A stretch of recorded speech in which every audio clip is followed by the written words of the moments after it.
Color also. And the looks also. Bite. Yes.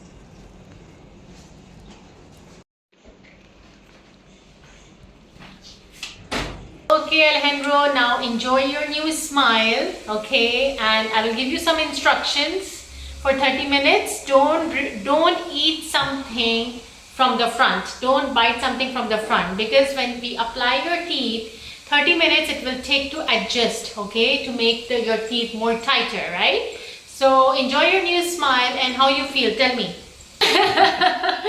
How you feel? Yeah, Come on. nice. Yeah? Yeah, thank you so much.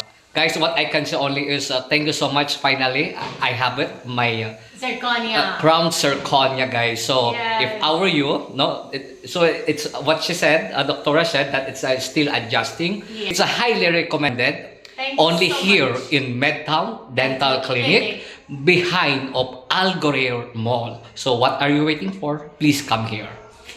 Thank you so much, Doctora. Welcome. Dr. Laila as well. Okay. So we have two doctoras here. They are from Pakistan. Guys, they are, I really love it. They're great service. Thank you, Alejandro. Thank you. Enjoy your new smile. Check Thank it, you so Lela. much. Can you smile for Lela? Can you show Lela? I already know. Wow. Go, go. Very nice. Done.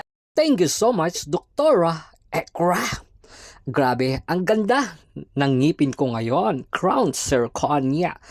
As I have said before, mga kapatid, brother and sisters po, ay free consultation lang po, guys. Kung ang problema nyo ay pera, okay, for example, o sana all in English, if you don't have money right now, no, just go, no problem, just only free consultation, and later on, you'll gonna prepare your money, you can budget. So guys, bisita lang po kayo, no?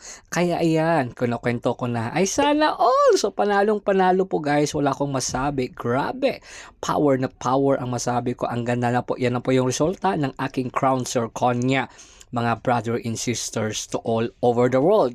Okay, alam nyo na po, yung previous video ko po, mapapanood nyo po kung paano pumunta po dito sa Medtown Dental Clinic. Madali lang po. Okay, so maraming salamat. Thank you so much. Oh yes, salamat much. If I were you, please come and visit now here in Dera.